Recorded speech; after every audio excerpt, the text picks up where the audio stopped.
The Detroit Tigers are 7-2 in the month of May. They have not lost a series yet. We're going to talk about why that is, what's been working, who's really stepped up in the month of May, and who needs to step up for this hot stretch to continue. All today on Locked On Tigers. You are Locked On Tigers, your daily Detroit Tigers podcast.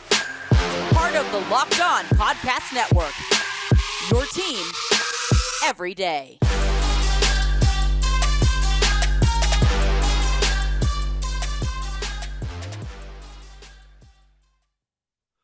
What is up, everybody? Welcome back to another edition of Locked On Tigers. I'm, of course, your host, Scott Bentley. Today is Friday, May 12th, 2023. Thank you so much for making Locked On Tigers your first listen every single day. We are free and available wherever you get your podcasts and on YouTube, part of the Locked On Podcast Network, your team every day. Today's episode is brought to you by Game Time. Download the Game Time app, create an account, and use code LOCKEDONMLB for $20 off of your first purchase. Last minute tickets, lowest price guaranteed. Alrighty, what is up, everybody? Hope everyone had a fantastic week. Usually I say I hope everyone had a great weekend. If you did, it wasn't because of this baseball team. This week, you might have had a great week because of this baseball team. And this month, you might be having a fantastic May. All because of how well the Tigers are playing. Like I said, 7-2 this month and are 3 for 3 when it comes to series victories. So obviously off to a really hot start. I want to talk about, because we did kind of an April recap, right? On May 1st, we had an off day. And so we did looking back at April, what went right, what went wrong. A lot is going right currently. And so and again, it's a 9-game sample size. No one's saying that this is, it's certainly not sustainable. Some of these numbers I'm about to read to you are certainly not sustainable, but there's some that are bound to come down to earth a little bit and others that are bound to get a little better. So I just want to discuss the biggest contributors and the biggest reasons as to why this team is doing so well in the month of May and what they need to do to maintain this hot stretch. Does that make sense? Cool. I hope it does. If it doesn't after the next 30 minutes, you have every right to be upset. But I'm hoping that that this will make what I'm trying to portray make sense to everybody. Also, it is very much allergy season, and I am very snuffleupagus. So if you can tell, and if it bothers you, it bothers me too. Okay, I promise. I would take it away in an instant if I could, but allergies will be allergies. Beautiful days though in the Metro Detroit area. So with this, I want to start with the offense because that has been probably the biggest reason. If you're looking for biggest sole contributor, it might just impossible to not be Eduardo Rodriguez, but I think the offense as a whole has been obviously a lot better in the month of May than it was in April. We talked about in the April recap episode, that's less than 2 weeks ago when we were talking about the Tigers being the worst offense when it comes to runs scored in all of baseball. Now, they've climbed themselves out of the gutter. They were in last place by almost 10 runs. And I know that I'm about to say, well, they're in 28th now. And that's kind of laughable to be like, oh, wow, you went from 30th to 28th. Congratulations. But they were, again, almost 10 runs removed from 29th. So, like, that is a big step forward. And if they keep that momentum going, obviously, and they keep climbing, that's only going to lead to good things. But we read the run totals off on yesterday's show, right? And how they had a lot of 5 and 6 run outings so far this month. And that's a fantastic number. If that's sustainable, we're in for a fun summer. It's not, but that's a great sign. And the reasons why, there's a couple of very key contributors. We talked about this a little bit on yesterday's show as well. Riley Green and Spencer Torkelson have been phenomenal so far in May. Riley Green has a 934 OPS in the month of May and is pulling the ball in the air, can make a grown man cry. And Spencer Torkelson has an 896 OPS in the month of May with a really good average in the month of May of with runners in scoring position, which obviously, if you remember the title of the show 2 days ago, has been a very infuriating point of contention for yours truly. So those two deserve a ton of credit, and that's not only key just for winning games now, but seeing them get hot is what's going to inject optimism into this fan base again, like as a whole. We've had 6 or 7 years of very little to no optimism. And so those two getting hot, even if this team ends up only winning, they cool down a little bit, they win 72 games, great.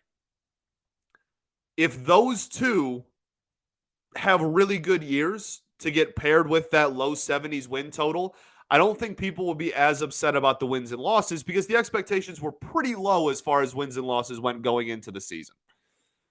So the two of them continue to be the biggest building blocks currently within the organization for the future.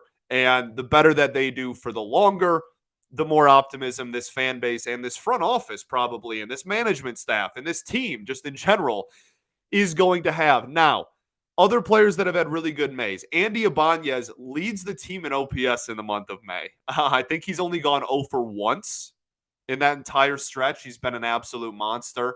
Since starting off 0 for 10, has just been on fire. He's an absolute fuego, has an OPS of almost 1,100 in the month. Again, Andy Ibanez is not going to have an 1,000 OPS over the course of the entire season, but in 9 games in May, he's obviously been a big catalyst.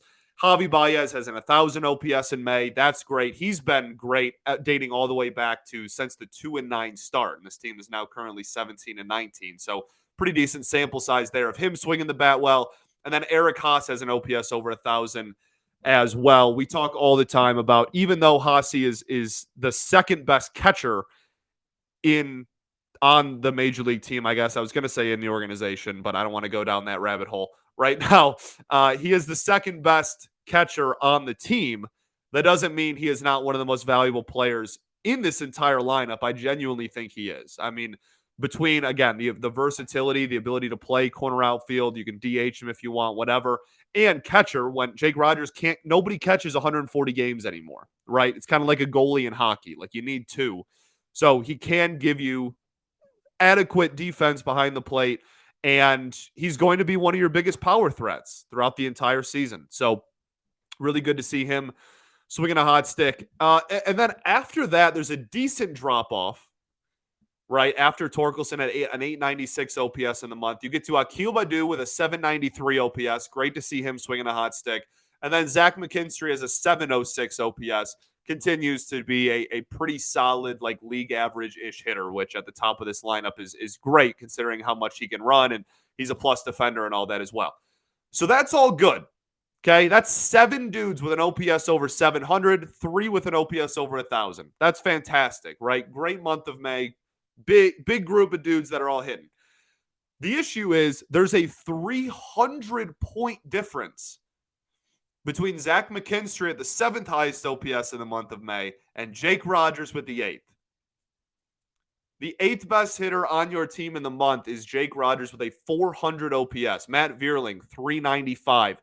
Nick Maton, 394. Miguel Cabrera, 376. Zach Short, 300. And Jonathan Scope, 273. Okay. Miguel Cabrera, look, I read my own comments. I understand the frustration. He's basically an automatic out these days. I'm not denying that. He's not going anywhere, dog. Like, it's not going to happen. So, like, it is what it is. I don't know what else to tell you. He's going to get his farewell tour. The organization wants him to get his farewell tour just as much as he does. It's not going to go anywhere. Now, he's only played in about half of the team's games. And so if he continues to really only bat like 7th or 8th in the lineup against lefties, yes, again, it's still frustrating because he's not what he was and certainly nowhere close to what he was. But in the same breath, it's not like we're batting him clean up 162 times still, like we have been for the last 6 years. So there's at least something there. But I understand the frustration. I just wanted to make that very clear. I do understand, but we're going to have to deal with it because it's not going to change. Okay, let's get into the what that 300-point difference is a lot. And so let's get into those players that are sitting there at the bottom and what they can do to maybe kind of even the playing field there offensively. But first, I got to tell y'all about our friends over at So Rare. It's a revolutionary fantasy baseball game and marketplace that's transforming fans into owners. With officially licensed digital cards featuring players from across all 30 teams, it's unlike any other fantasy baseball platform. Managers on So Rare truly own their fantasy experience. You can collect, buy, sell, and compete with player cards against global opponents to win epic rewards. Win or lose, you still own your cards, and there's no cost to actually play. So it's really cool. The more you advance, the more you can collect, and you get more powerful cards. And then you go up against bigger competition and collect bigger rewards. It really is awesome. It's revolutionary is the right word for it. There's nothing else like this out there. It's absolutely fascinating. They're partnered with brand ambassadors Juan Soto and Julio Rodriguez, which is cool. They've been very vocal about it. There's ads everywhere with them in it. It's super cool. Please give it a try. I promise you will be blown away by how fun it is. Head to sorare.com/locked on. That's SORARE.com to draft your team of free player cards, set your lineup, and start competing today to win epic rewards. Again, that's sorare.com/locked on to start playing today.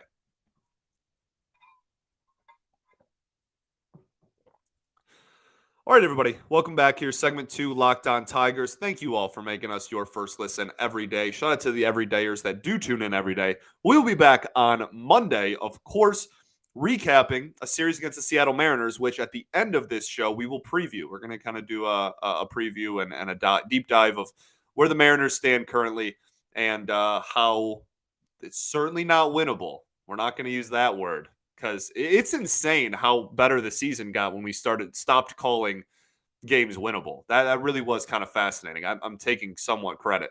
But Mariners have not gotten off to a very good start. They're actually sub 500 at the time of this recording. So we will talk about that at the end of the show. For now, though, we're going to keep talking about what's been working and what hasn't been working in the month of May so far, thanks to the 7-2 start. So you have 7 dudes at the top that are all swinging the bat pretty darn well. 5 that are swinging it really, really well, like 900 OPS or better. That's obviously not sustainable. As much as I would love it to be, like Andy Ibanez is not having an 1100 OPS. Eric Haas is not ending the season with an 1000 OPS. Javi Baez is not ending the season with an 1000 OPS. Riley Green not ending with a 934. Torkelson probably not ending with an 896. Okay. So all of those are going to come down a little bit or a lot of it, depending on your position, your opinion of each player. Not important. They're going to go down. So what this team needs is the players in that bottom chunk to go up. Jake Rogers, until May, had been swinging it pretty well at an above league average clip. Now, his numbers are a little weird because it's catcher and he's not playing every single day, so the sample size is a little different. But for a majority of the season, up until late, he had been an above league average hitter. And his OPS is still not bad, but his batting average is. I think he's got a sub 200 batting average. He's got some pop. His hard hit rate's good. His barrel percentage is really good, like top 15% in all of baseball. He is barreling up a lot of balls. The problem is he's not doing it very consistently, and when he's not barreling it up, it's an out.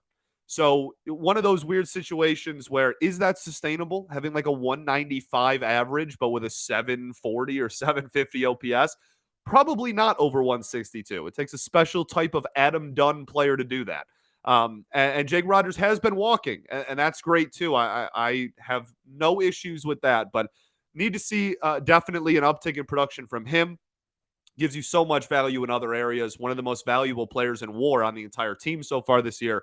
The team should not be banking their wins and losses all on Jake Rogers' bat. He's going to bat 8 or 9 most days, but something that we want to see. The two biggest ones in that group are objectively Nick Maton and Matt Vierling. Vierling had a pretty solid April. It was pretty decent. At one point, he had an OPS just about a week ago. He had an OPS of just a tad over 700 on the season. So he's been okay, but in May has not. His issue is hitting velocity. He's late on a lot of, like, if you go up against somebody who throws gas, Vierling has a tendency to be really late on it or just like try and foul off as many fastballs as he can until he gets a non-fastball.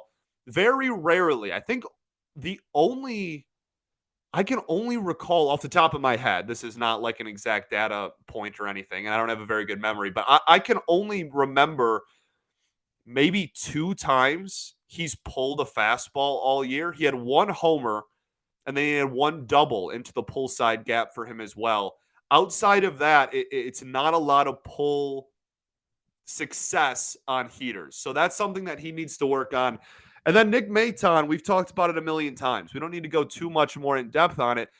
This dude just needs to find the ability to hit non-fastballs.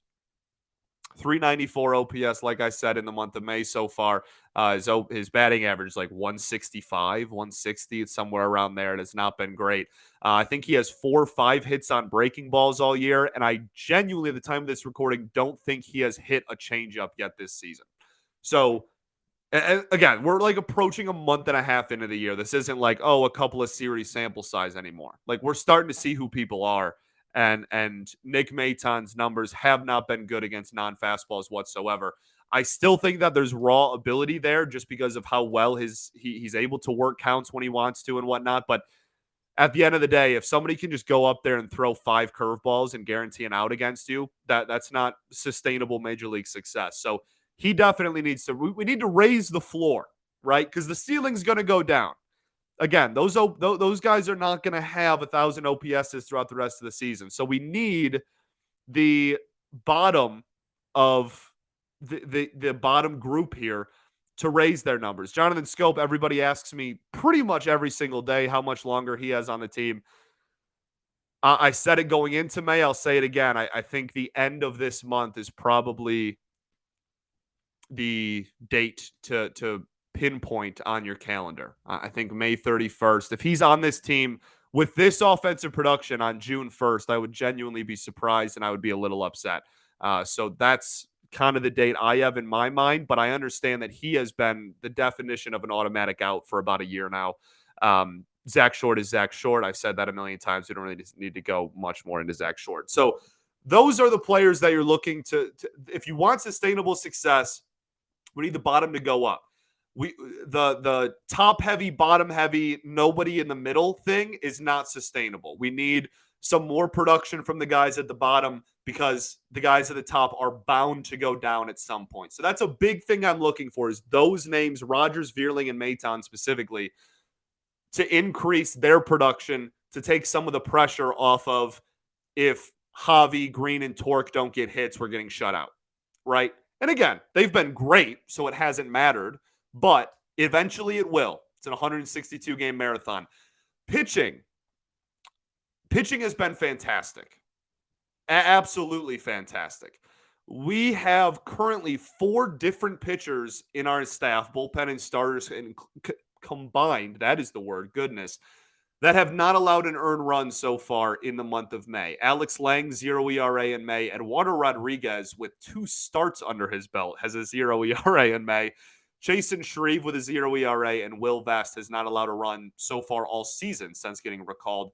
And then Michael Lorenzen only has allowed, one? He has a 1.29 ERA, 1 or 2, I think 1. Jason Foley, 2.45. Jose Cisnero, a 3 ERA this month. This is all this month, by the way. And then Faedo 3.86, Holton 4.15, and then you start getting higher and higher after Matthew Boyd with a 4.5. I don't just want to read off ERAs to you. The bullpen has been really, really, really solid since the 2-9 start. And we've said this a lot. I don't want to broken record this, but that has been in large part due to the fact that Jason Foley and Alex Lang have objectively been 2 of the best relievers in the entire game of baseball so far this season. Alex Lang at getting swings and misses, Jason Foley being an automatic ground ball, I should say. So the key for sustained bullpen success is who else is going to step up. You don't need to be 7 good relievers deep like this team was last year for no reason. Right? Last year's team bullpen was phenomenal. You had the 4-headed monster plus Foley and Lang that weren't even a part of that. They were legitimately one of the best bullpens in the entire sport.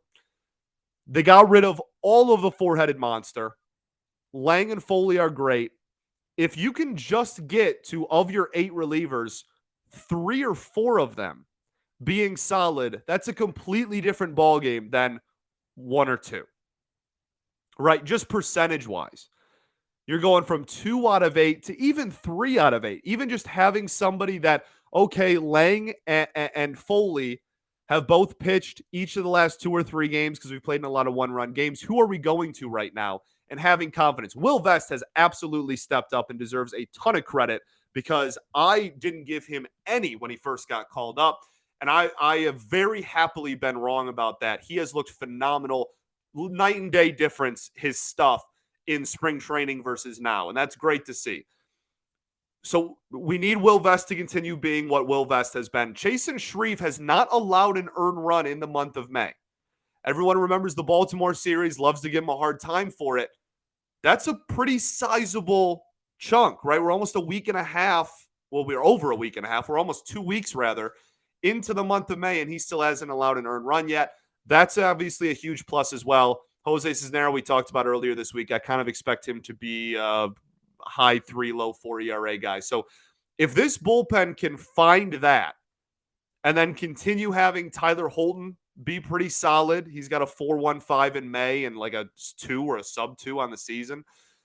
He's been good. You need some long inning guys, but as a whole, I'm slowly starting to believe in this bullpen, which scares me because it's the Detroit Tigers, and that's always a terrible feeling to trust your bullpen. I've been hurt so many times. I have massive trust issues when it comes to Detroit Tigers bullpens. But Chris Fetter, Juan Nieves, and Robin Lund are just unbelievable at their jobs, and they proved that last year, and they're proving that again this year. And the pitchers obviously deserve the credit first and foremost. So if we can get solid third and fourth, solidified third and fourth, like where we all look at each other and go, you know what, the third best reliever on this team is blank. I think this team could actually put together a really solid bullpen throughout this season. It's not going to be the best in baseball or anything, but I think they could be a really solid middle of the pack, maybe even slightly better type of bullpen. And that would be huge for the success of this team this summer. Okay, we'll talk a little bit more about starting pitching, and then we'll get into the Mariners. We'll do that right after I tell y'all about our friends over at Game Time. Game Time is clutch. It's the definition of clutch. You can forget planning months in advance. They have deals on tickets right up to the day of the event. So you can get exclusive flash deals on tickets for football, basketball, baseball, concerts, comedy, theater, and much more. They have the Game Time guarantee, which means you'll always get the best price. If you find tickets in the same section in the same row for less, Game Time will credit you 110% of the difference. You can get images of your seat so you know what it looks like and what to expect before you get there. You can buy tickets in a matter of seconds. 2 taps, you're all set, and it's sent straight to your phone. No digging through your purse, wallet, email, etc. So download the Game Time app, create an account, and use code LOCKDOWNMLB for $20 off of your first purchase. Terms apply. Again, create an account, redeem code LOCKDOWNMLB for $20 off. Download Game Time today. Last minute tickets, lowest prices, guaranteed.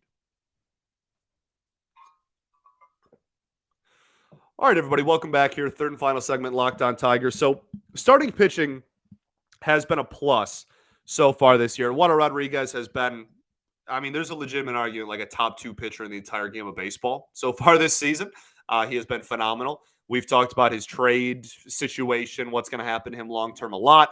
We're going to save that conversation for a different day. For now, we're just focusing on what this team needs to do to maintain their success so far. Erod continuing to be him would certainly help. Michael Lorenzen, his last couple of starts have been really solid. I think he's gone 7 innings and 1 run or less in each of his last 2 starts, one against the Mets, one against the Guardians. That being sustainable would be awesome. Obviously, I'm not expecting 7 innings of 1-run ball every time out, but if you just give me a quality start every time you go out there, I'm going to be pretty happy with a 1-year deal type of guy. So that's really important. And the biggest thing for me, because like Matthew Boyd, we know what Matthew Boyd is. Joey Wentz and Alex Faedo. Those two are going to be the biggest keys for me because if you are on a winning streak, okay, let's say the Tigers win 3 games in a row, and then they have Alex Fido and Joey Wentz going back to back, which is literally happening this weekend, Saturday and Sunday. You're going to look and you're going to go, okay, obviously, layman answer, we just need a good performance. Great. We need innings. We need innings. We can't afford Joey Wentz to go 4, Joey Wentz to go 4 1/3, right? Sub 5 innings, and then Alex Faedo go out there and also only go 3 2/3 or 4 innings on back-to-back starts. That is going to destroy this bullpen, and things are going to go downhill fast. And Eduardo Rodriguez has gone like 7 or 8 innings several times in the last 6 starts. He's been amazing. He's been saving the bullpen a ton. But like outside of Erod, this team doesn't really have anyone you look at and you go, I'm confident they're going at least 6. They really don't have that. Again, Lorenzen in his last 2 has, and we're comfortable with him throwing 100 pitches, but that doesn't always equate to 6 or 7 innings. Matt Boyd has never been like a 7th or 8th inning pitcher in his entire Tigers tenure, and he hasn't been so far this season either. And obviously, at some point there will be, outliers, and they will have their starts where they go deep. Like I said, Lorenzen's been doing it. But over the course of the rest of the season, I'm not fully confident in any of those guys sustainably doing that on a consistent basis. So that's going to be a huge thing for me. Yes, give up less runs. Obviously, that's very easy analysis. But the bigger thing for me is innings. We need innings out of starters, and we just don't have a proven 5th starter that can provide innings right now. Spencer Turnbull certainly wasn't. He was going like 3 or 4 innings most of his outings, and Alex Faedo hasn't really proven to be able to do that at the major league level either. So that's the biggest thing I'm looking for out of the starting pitching. We talked about the bullpen, and we talked about the offense for most of the first half of the show, okay? Let's talk about the Seattle Mariners, because that's who's up next. The pitching matchup, like I said, we have Boyd, Wentz, and Faedo. I don't think that's the right order. I think it's Boyd, Faedo. Regardless, those 3 are pitching. The Mariners have going for them, the really interesting one, I think, is Saturday. On Friday, they have Marco Gonzalez. On Saturday, this is the one that I think is super fascinating. They have Bryce Miller, who's only made a couple of starts, but they've both been really good. And then Logan Gilbert going on Sunday. Logan Gilbert, one of the better young pitchers in the entire game of baseball. That's obviously going to be a test. He's going up against Joey Wentz. Saturday is Miller against Alex Faedo. So that's somebody to watch, okay? Because I feel like he's not a household name yet. It was one of the Mariners' top prospects over the last year or so. He has made 2 starts and gone 6 innings and given up 1 or less runs in both of those starts. So 2 major league starts and a very, very low ERA. And the thing is, he's almost throwing exclusively his fastball. Sit on it. Just wait for it. Just listen to these, okay? Again, this is 12 innings of Major League Baseball. He's obviously going to make adjustments. But I think he needs to get hit hard before he makes adjustments. He needs someone to prove to him that he can't just throw 70% four-seam fastballs so far in his Major League career. 70% four-seam fastball, 19% slider, and then has thrown 2 changeups. So he's pretty much a fastball slider guy. He has a sweeper that he can do as well, where, the fingering's a little bit different. It's a little bit more loopy, but it's pretty much fastball slider. But the fastball goes 96 and is legitimately already, again, 2 outings into his career, one of the spinniest fastballs in the entire game of baseball. He's in the 99th percentile in fastball spin in the game of baseball. Very impressive stuff. Like I said, a 0.75 ERA, 15 Ks in 12 innings, has a whip of 0.42. It's 12 innings, but they are some dang good 12 innings. So for an offense like the Tigers that is toward the bottom of baseball, not in May, because they're 15th actually in runs scored as a team in the month of May. That's a good sign. But they were 30th in April. And last year was the worst thing I've ever seen. So, for a team that the question mark about them is offense, to go up against a dude who has not had trouble against anyone yet is definitely going to be really interesting. Just sit fastball. Game plan for fastball. If he goes out there and throws 70% sliders, tip of the cap. We'll try to score off the bullpen later. But you cannot get beat by a rookie who throws 70% straight four-seam fastballs. So that's kind of what I want to see on Saturday. Logan Gilbert's just phenomenal. That's going to be a tall task. One of the better young pitchers in baseball. Game 1, Matt Boyd, Marco Gonzalez. It's not winnable, but Marco Gonzalez's numbers on the air in 6 games has a 4.7 ERA, a whip of about 1.5. Not that Matt Boyd's are too much different, but maybe start off on the right foot and get a win.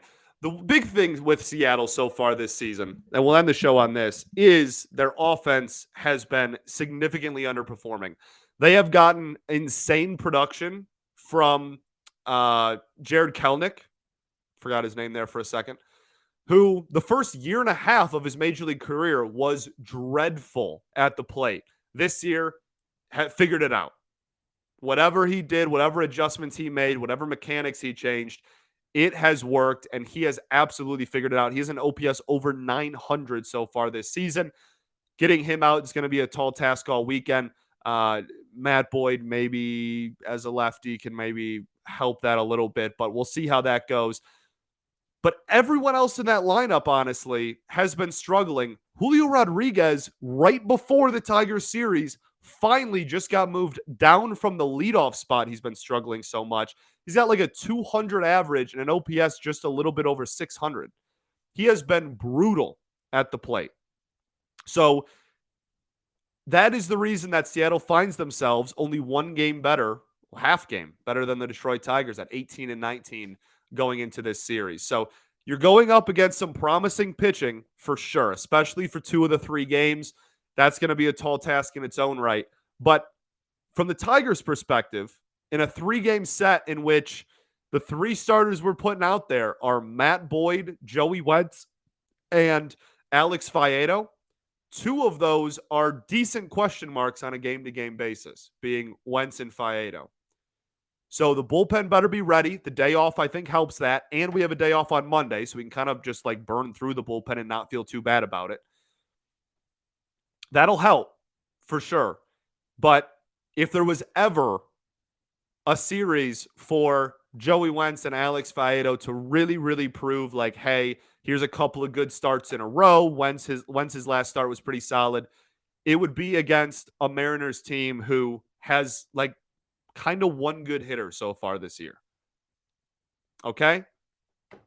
Cool. Thanks for making Locked On Tigers your first listen every single day. We are free and available wherever you get your podcasts, including YouTube. Shout out to the everydayers that do tune in every single day. We will be back on Monday, hopefully recapping a series victory. Tigers haven't lost a series yet in May. Let's keep that stretch going. At home, I will be at the game Friday night. Pink out at the park. That'll be super, super cool. Word. Okay. Peace and love. Going to therapy's dope. I'll catch you on Monday, baby. Go Tigers.